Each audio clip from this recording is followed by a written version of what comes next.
கழகம் கிடைக்க வேண்டும் என்ற எண்ணத்தில் வந்திருந்தால் இடமோ அற்புதமான இடம். குறிச்சி, முல்லை, மருதம், நெய்தல், பாலை என்று சொல்லக்கூடிய ஐவகை கொள்ளைகளில் மலைமலை சார்ந்த இடத்தை பார்க்கின்ற பொழுது கண்ணுக்கு ரம்யமாக தெரிகிறது. புத்து ஒளிகின்ற புதுமலர் சோலைகளை பார்க்கின்ற பொழுது சற்று இங்கேதான் தங்கிவிடலாமோ என்று ஒரு யோஜனை அல்ல, 100 தூரங்கள் அளவு கிடந்த ஆசைகளாக பறந்தோடுகின்றது.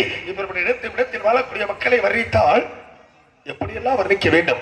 இடத்தை வைத்து மக்களுக்கு பெருமையா, இல்லை மக்களை வைத்து தான் இடத்துக்கு பெருமையா என்று பார்க்கின்ற பொழுது இடத்தின் அழகை வைத்து மக்களுக்கு ஒரு பெருமை சேர்க்க வேண்டும். என்ன அழகு, என்ன அழகு! ஏத்த வீட்டு பெண் அழகு கொப்பாக இருக்கக்கூடிய இந்த குறிஞ்சி நிலத்தினுடைய அழகு. அழகு என்றாலே முருகி, முருகி என்றாலே அழகி. அழகுக்கு சொந்தக்காரர் முருகப்பெருமான் இடத்திலே குடிகொண்டு இருக்கின்றானே.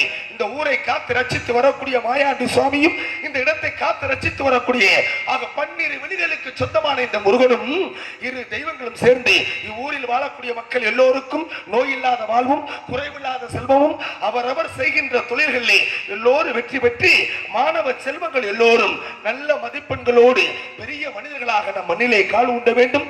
அதற்கு இந்த மாயாண்டி சுவாமியும் இந்த முருகப்பெருமானும் இரு தெய்வங்களும் இந்த ஊரை காத்து ரட்சித்து வர வேண்டும் என்று சொல்லுக்கிணங்க இந்த இடத்தை காத்து ரட்சித்து வரக்கூடிய முருகப்பெருமானை 12 வெளிகளுக்கு சொந்தமான இந்த முருகனை தானே போற்றி புகழாரும் 2.5 சுதிதானா 12 வெளிகளிலே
நன்றி நன்றி நன்றி நன்றி நன்றி. கைதட்டி பெருமை சேர்த்த 2 ஆனந்த் போட்டு நன்றி. கைதட்டாமல் ரசித்துக் கொண்டிருக்கக்கூடிய அத்தனை உள்ளங்களுக்கும் நன்றி.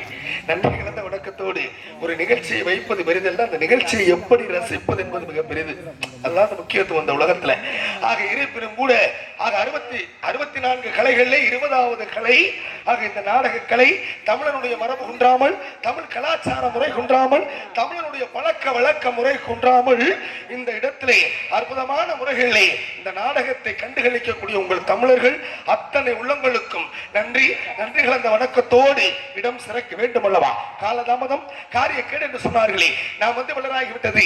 கழகத்துக்கு உண்டான காரண காரியங்கள் ஏதாவது இந்த குறிஞ்சி வனத்துக்குள்ளே ஆட்கள் நடமாட்டம் சப்தம் ஏதாவது செவிகளுக்கு கேட்கின்றதா? சத்தம்